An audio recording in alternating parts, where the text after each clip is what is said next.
Welcome all to the reading session of second half of the story.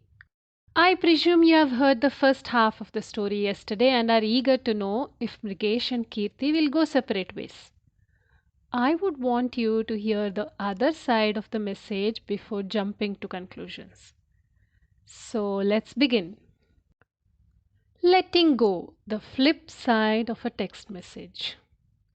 Mrigesh's phone buzzed. He picked it up instantly and read it. It had two laughing smileys and a namaskar.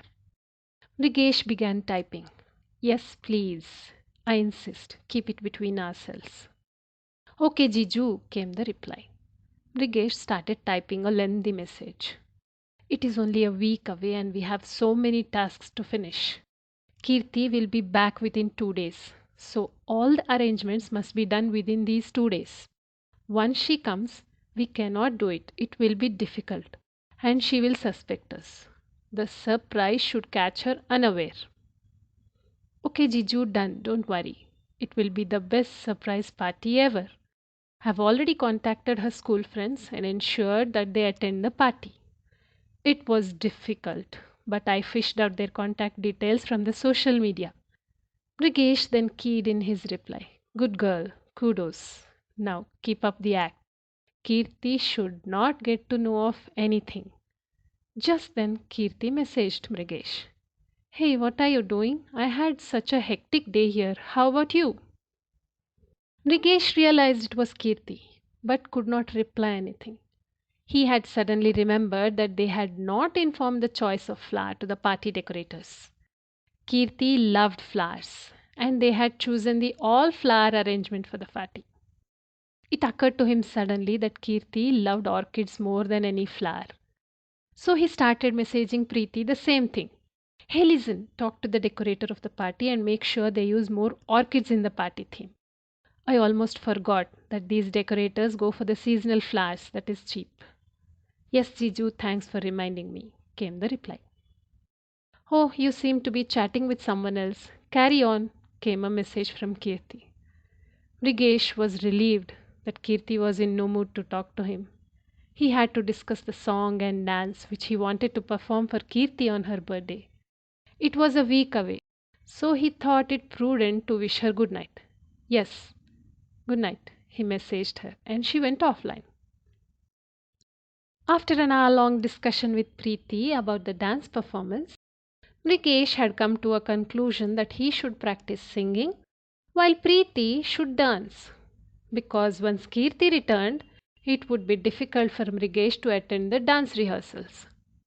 Practicing singing was a piece of cake, and Keerthi wouldn't suspect a thing.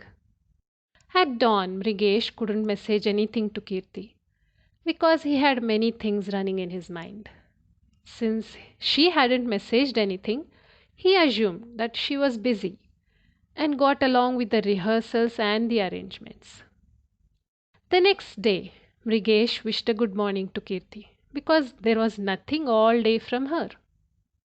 She did not reply, nor did she check the message. Mrigesh thought she was very busy with the client meeting preparations, so he didn't send her any more messages. The whole day Mrigesh was busy practicing the song. Keerthi liked yesteryear's songs. Her favorite was Abhi na jao chhod ke dil abhi bhara nahi. He had been practicing all day, and since Keerthi didn't reply, he assumed she was busy too. Even after 2 days, when Keerthi did not text or call, Mrigesh got worried. He called her mobile. It was switched off. He called the hotel room number and got a response from the answering machine. Hello Mrigesh, the client meeting got extended and I will be arriving after a whole week. It seems strange. Mrigesh spoke back into the recording machine. I just got worried. I hope you are doing fine, dear. Do call me when you're free. Good day. Bye, he mumbled. At the other end, Keerthi was crying her heart out. Only Mrigesh knew her hotel room number. So she had recorded a fake message to see his response. She was relieved to know that Mrigesh was worried about her. but the hurt of not responding properly to her message was still fresh in her mind. She decided to play along. She stayed at the hotel and went for a solo trip sightseeing.